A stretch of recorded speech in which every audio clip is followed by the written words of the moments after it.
So I go to a woman and ask her, did you take a pack of paper? And she says, I didn't take a pack of paper.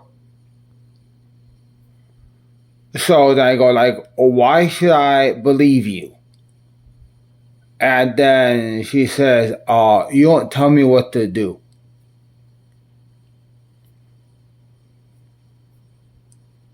And then when I say, yeah, okay, I'm going to call police. Actually starts picking up a phone and dialing 911 because she's been accused.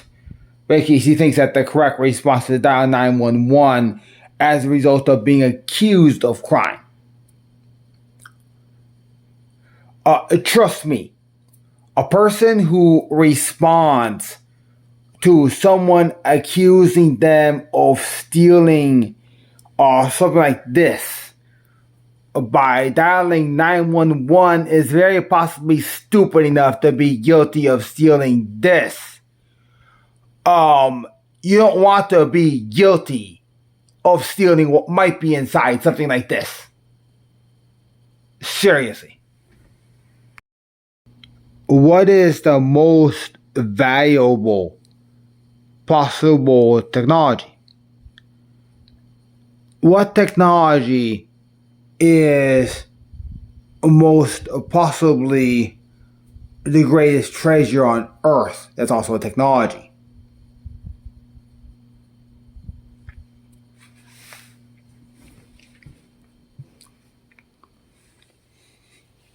Maybe as this one.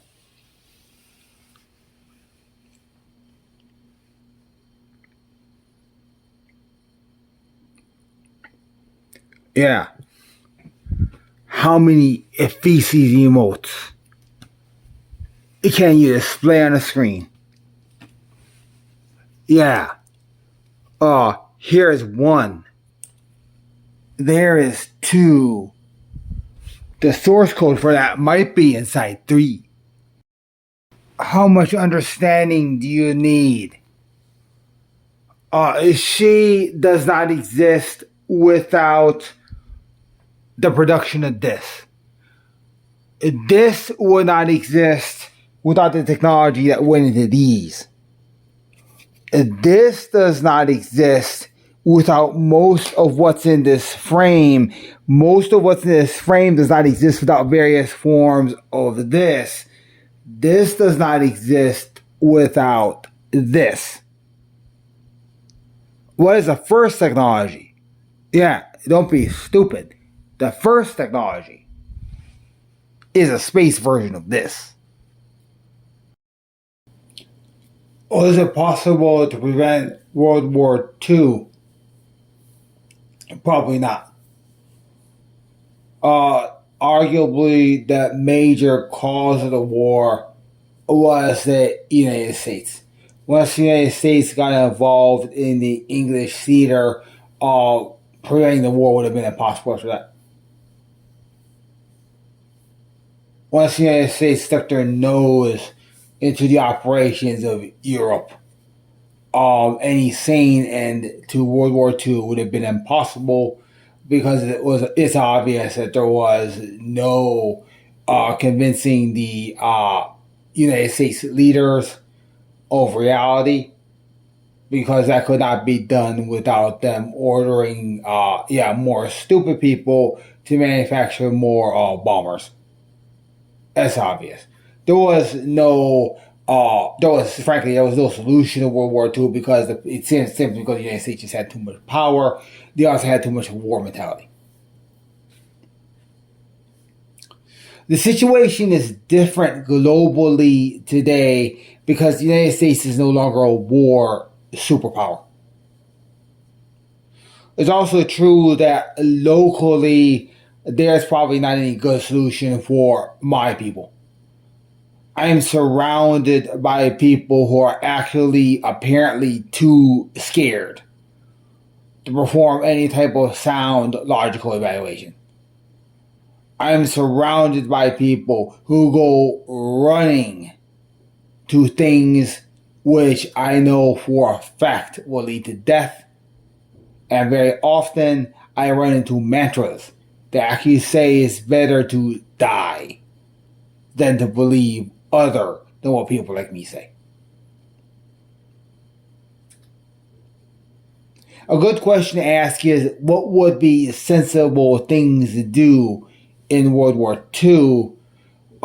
Anybody with reasonable knowledge of what the Americans were up to would have been saying internationally that the goal in World War II very quickly became to stop America.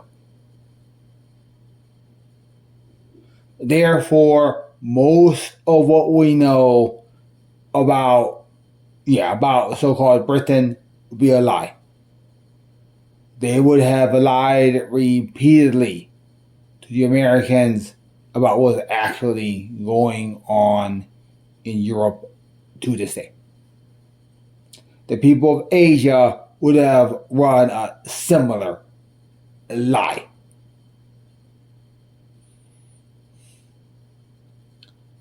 So I'm not going to bother attempting to preserve a nation which now is full of people who generally are either addicts to weird sex or the so-called weeaboo. Then, of course, it's not everyone in this nation, but everybody who's a problem in this nation is generally one of those two things that are not just completely insane. Those who need the information I have, find it. God ensures that. The only remaining thing for me to do is demonstrate how I survive. Should that be useful to anybody else? I'm currently being attacked by some complex electromagnetic system that seems to be attempting to put number nonsense into my work. Very likely that would be the end result of millions. I mean, millions of people using Tarot in an attempt to defeat me.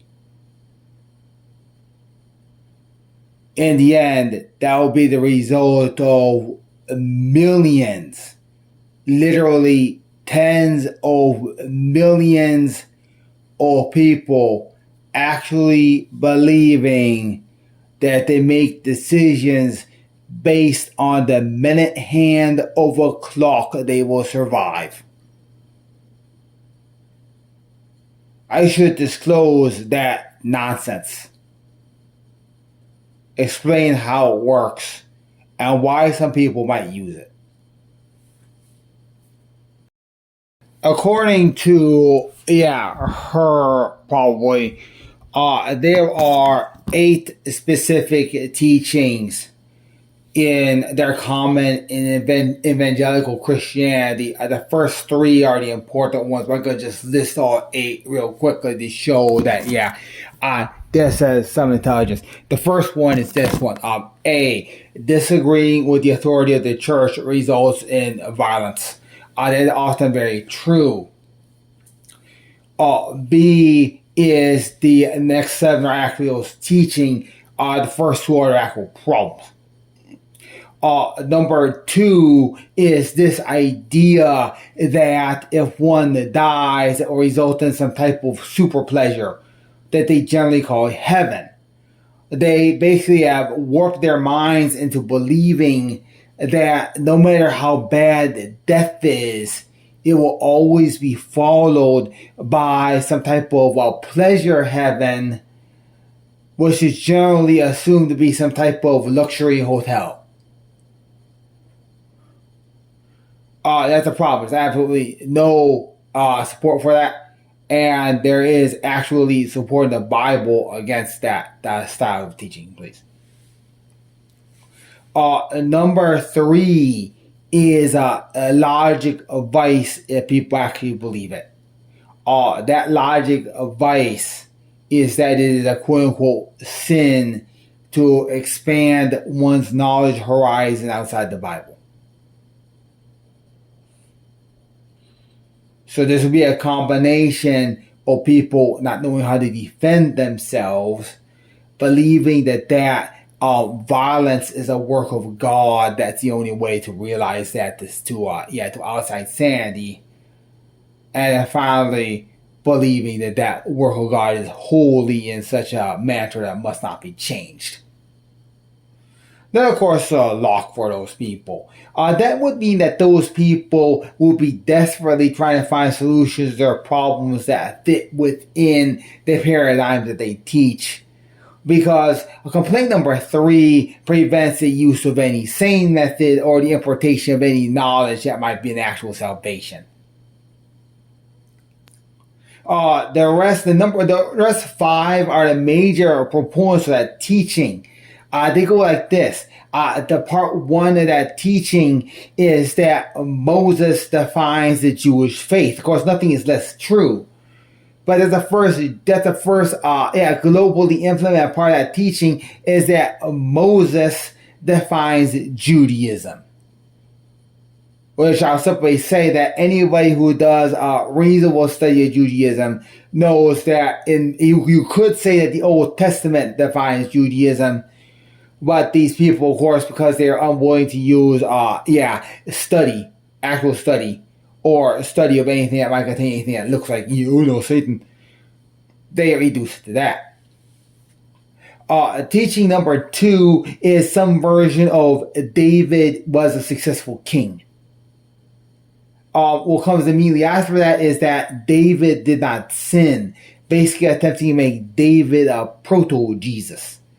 Assigning that to Solomon might have some value, because the truth is assigning that to David is like assigning that to Lucifer. There's no difference in implementation, because of course David's actually horrible acts.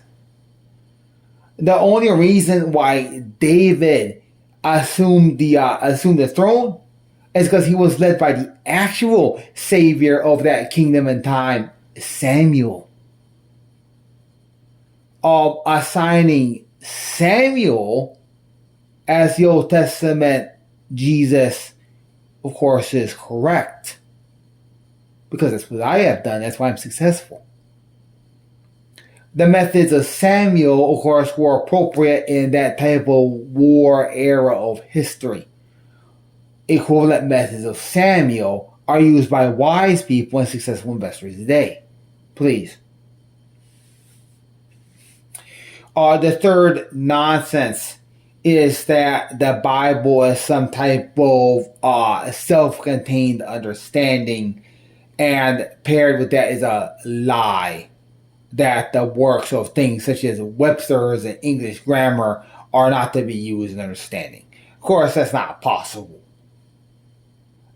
They attempt to explain that, basically they attempt to say that things like Webster's dictionary, grammar, and certain types of mathematical procedures are forbidden lands of God. That probably came out of a desperate attempt to avoid having actually studied to succeed. These people generally attempt to ban all mathematics higher than basic algebra, which basically means the most complex math they allow themselves today is arguably addition and subtraction of 2-digit values, and of course where the subtraction always results in a positive value, please. I must add, and never 0, because that scares the hell out of them, because they realize that there's more math that they don't understand if they do that. And finally, memorization of a few select multiplication facts lately. This probably is what they have gumption to teach in the Christian schools in math. That would be because that simply allows mathematics to be memorized. Let me run on math here to determine how many memorizations is this required for that. The number of memorizations there would be 100 plus 99 plus 98. The implementation of that runs to a problem because due to such a lack of understanding, they're now deathly afraid of values larger than 599. I've seen places where that causes a problem, places such as McDonald's. I've actually seen problems where I see order takers that actually get very scared